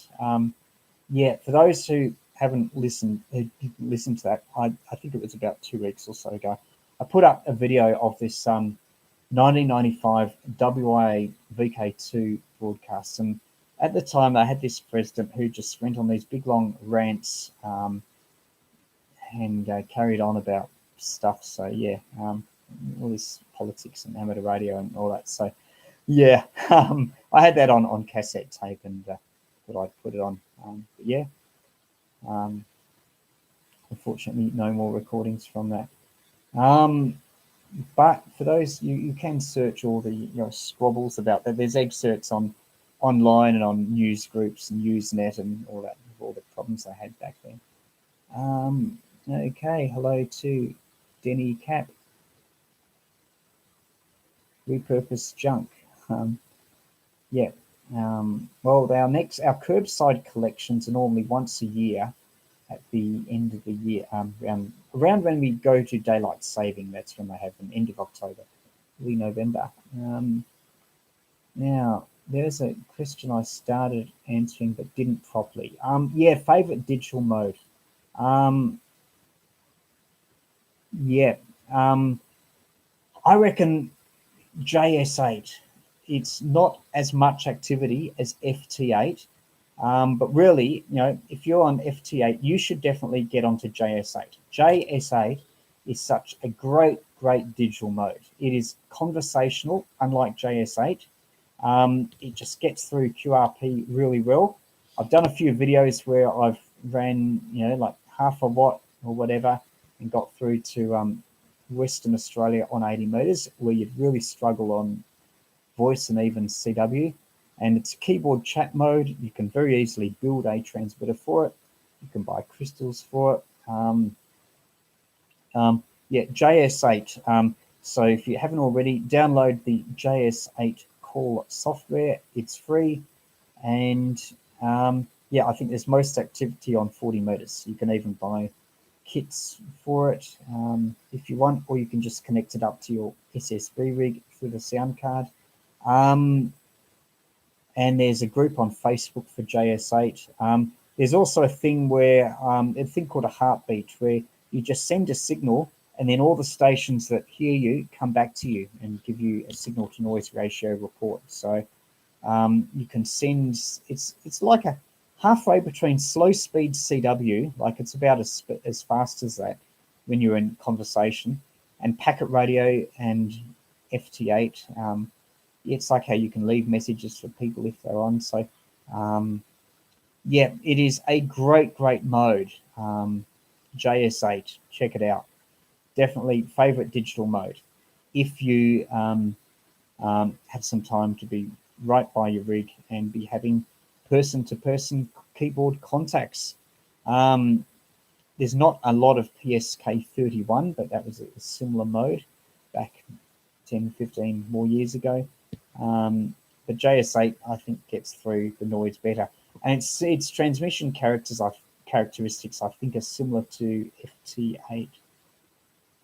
Does anyone still use a mode called coherent CW? I remember reading about this in the 80s, and it was, I think, super narrow bandwidth. JS8's closer to 20 words a minute. Yes and no. There is I think it's more like 10, maybe 8 to 12 words a minute. It tells you in the bottom right of the screen how fast it is. That's in the normal mode. But there is a fast mode with JS8 that I think does increase your speed. I think with the fast mode, it's you won't go so well if your signals are marginal.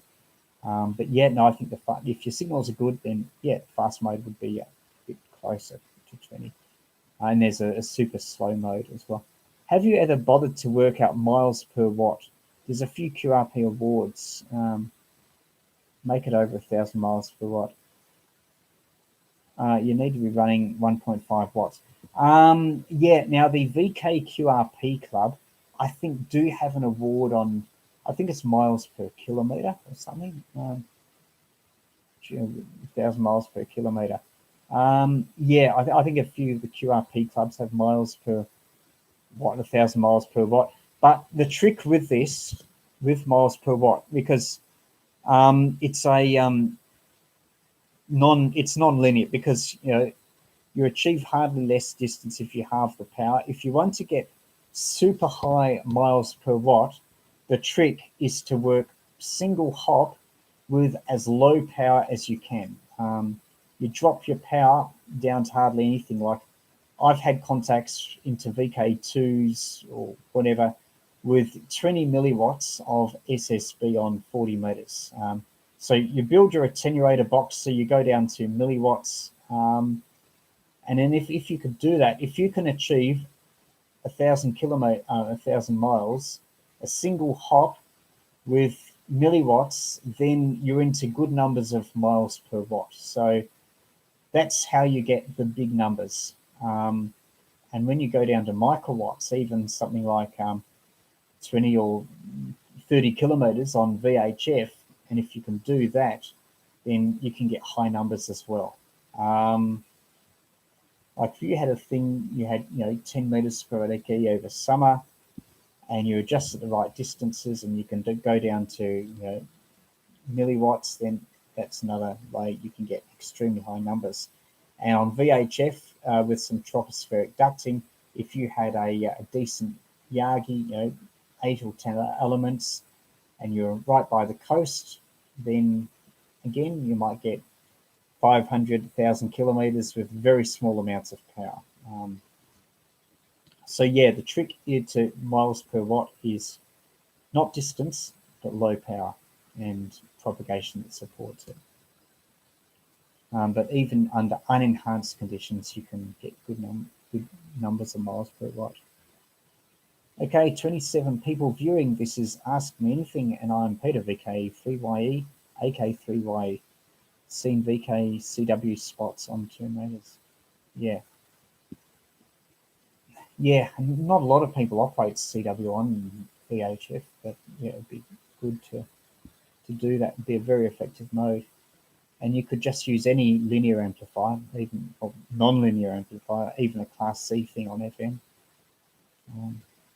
Even like this Tokyo High Power, even if I don't fix it, it would be okay on CW.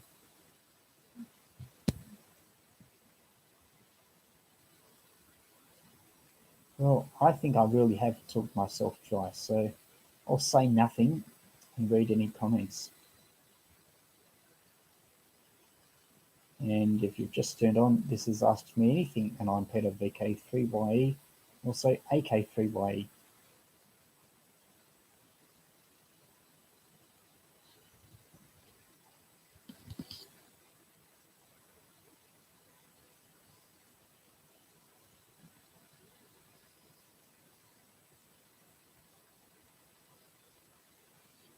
Well, thank you, Chris.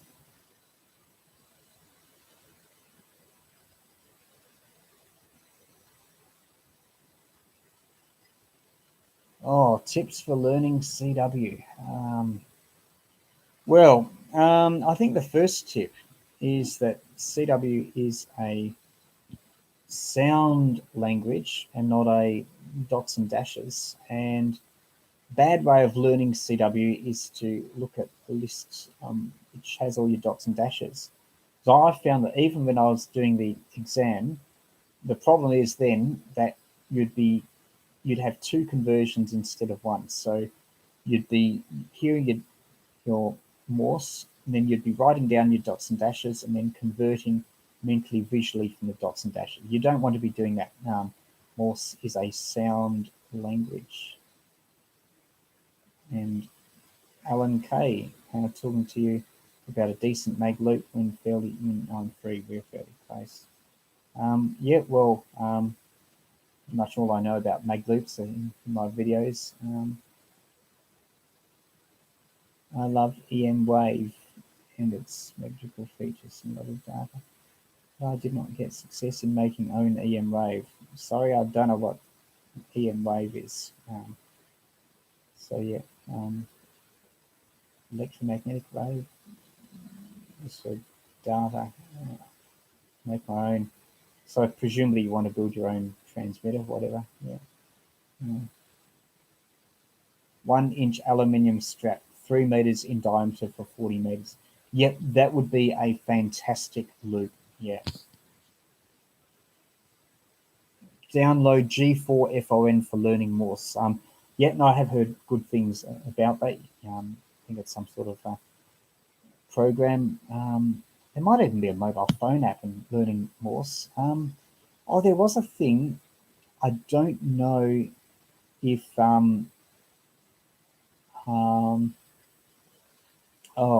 know if it's still there, but there was a website that you could that gave all these like news releases or something. I don't know if it was from Reuters or AAP or whatever, and it put it into Morse, so you could be hearing the day's news in Morse. It's some website. I don't know if that's still going. Right. Okay. Question about variable capacitors in loops. Salvaged from old radios. Yeah, magnetic loops, quite correct, and that would be okay for QRP, maybe 5 or 10 watts. But the plastic ones, they'd be okay for receiving loop, but for QRP, because they're high voltages and they'd have a bit of loss, then I'd avoid if you can. Okay, MXTLA. I use Morse Marina mobile app. So there we are. Some good suggestions there for learning Morse. Like there's one thing where some reckon that you should your basic characters like TMO, which is da da da da da da, and then EISH, which is your dot dot dot. Yeah. They say you should learn before receiving, before sending. You could even use a web receiver and tune a web SDR, and when there's this SKCC or slow speed Morse. Oh, there's W1AW, the ARRL. They transmit Morse fractals. So you could, if you're in the United States, you'll be able to receive them. Even in Australia, if you're at the right time, you might be able to hear them on 20 meters. Or you could just pick a web control receiver in the States and a single hop from Newington, like say 1,000 kilometers from them, and you're sure to hear them. Yeah, getting intermediate practice is harder because once you know your basic Morse, because most of your on-air activity is probably 15 or more words a minute and higher. So on air, there's not a lot of activity at saying 8 words a minute, and for an experienced CW operator, that's probably quite excruciating. There's a school of thought. Some reckon that you should learn Morse at a higher speed, like form your characters at like 12 or 15 words a minute, but increase the gaps between them, so it's still like your 8 words a minute or whatever. Is it called the Farnsworth method or the Koch method, or is it something else? But anyway, there's different spacings you can do for people learning Morse. And then so as you get more experience, you just increase the speed, not by changing the characters, but by having them less far apart. So that's something to consider.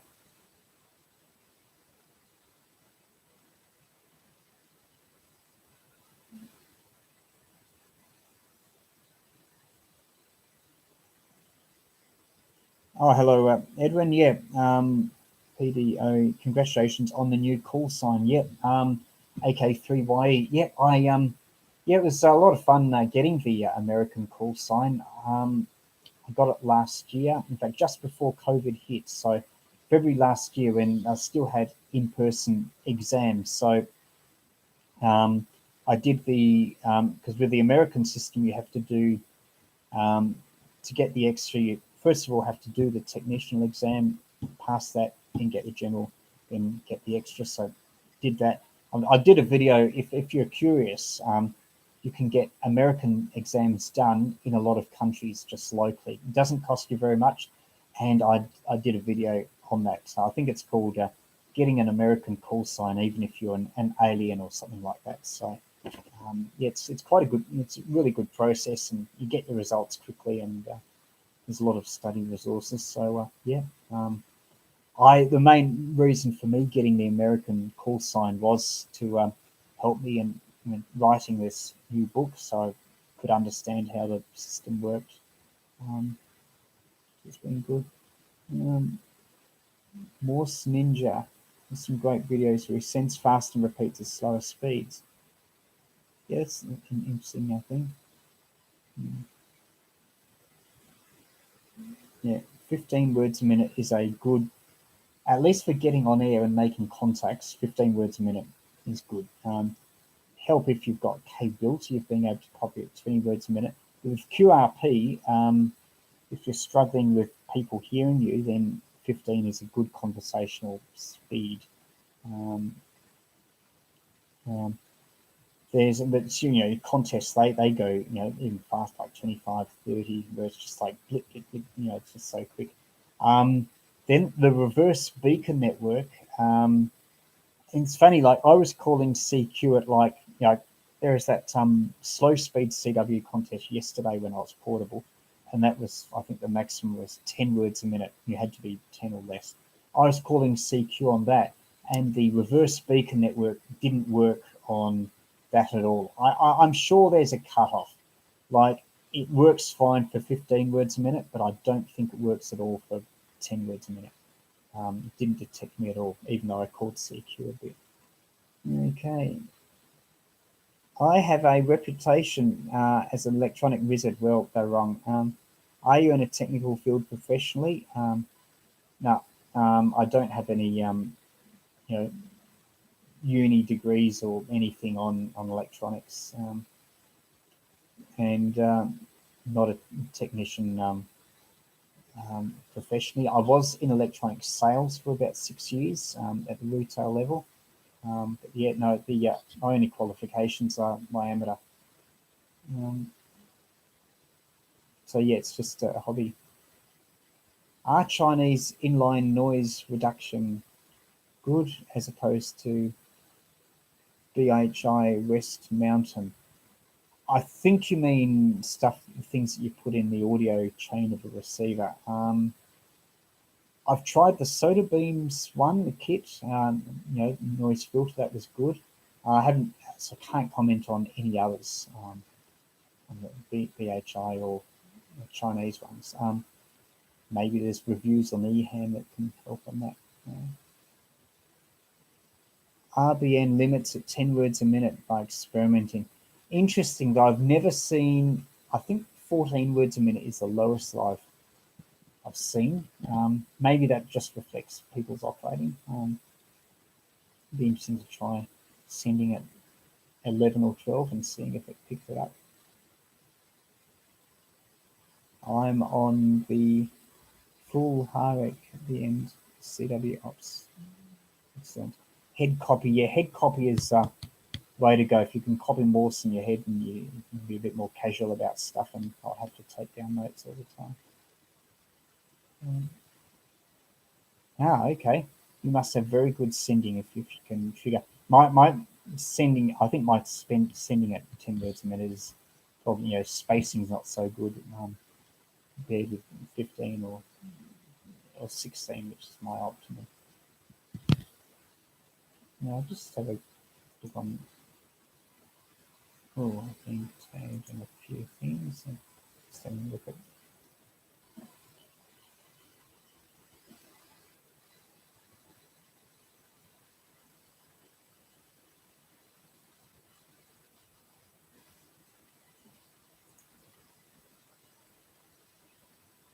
Oh, okay. No. Just seeing, I put out a couple of posts on this on Facebook, just seeing if there are any things.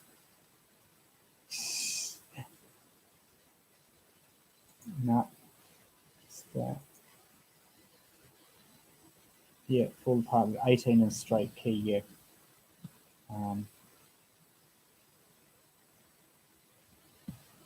Okay, I really am hungry and thirsty. I've been talking for too long. So, still got 30 people though, which is close to a peak for this Q&A thing. So, I'm Peter VK3YE, AK3YE, and I've been asking a lot of questions, hopefully a lot of questions have been asked. Hopefully I've answered them. Yeah, so I'll keep this video later on YouTube. So if you missed the earlier bits, then yeah, like a party, you can watch it. In fact, no, better not to watch the video. The pictures of this have been extremely boring. So do something else and just listen. That's probably better. And also, if you're in the United States, check out my new book, only available as an ebook at this stage, Ham Radio Get Started. It's a beginner's guide to ham radio, the Elmer that you have when you don't have an Elmer. So especially if you're in the stage of setting up a station and making contacts, then I think Ham Radio Get Started would be very useful. And it's aimed at the US market, so very, very American conditions, and the rules are in Ham Radio Get Started. So check it out on Amazon or my website, ak3ye.com or AK3YE or VK3YE. What is my favorite beach antenna and why?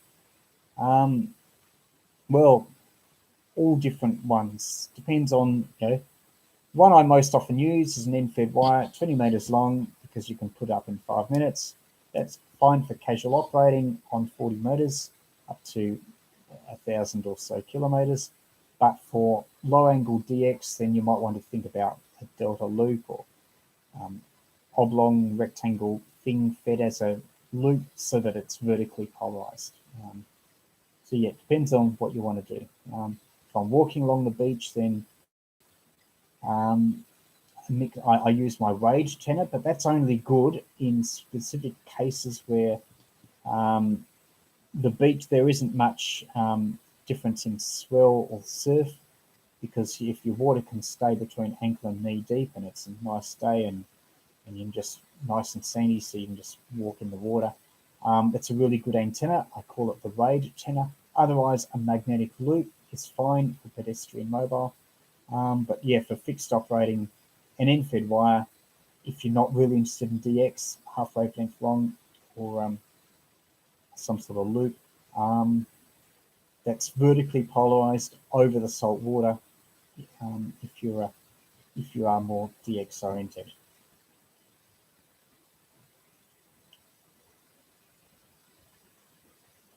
Please explain. I think Mark Jacobson, good to have you on. Pulling more than one crystal in parallel, more frequency span when padding with a variable capacitor. Yeah, the Super VXO. Yeah, often you get 2, sometimes 3 times the frequency range. I think it becomes more like a ceramic resonator where you can get an even higher range. I think it's to do with reducing the Q. You get bigger pulling range. 31 viewing. What's the best antenna for shortwave listening in a noisy urban area? Well, several things you could try. I was talking earlier about a noise limiter, but you could have a antenna designed specifically to pick up noise, and then you'd use these phase cancelling techniques to try and null out that noise. You could use a magnetic loop, which is directional. If the noise is coming all from one source, you could set it up so it nulls that. Some people have tried active antennas. If you can get it on a pole, up in a tree, or somewhere in your yard that is a long way away as possible from all your noise sources, you might be able to find some spot that's just particularly quiet.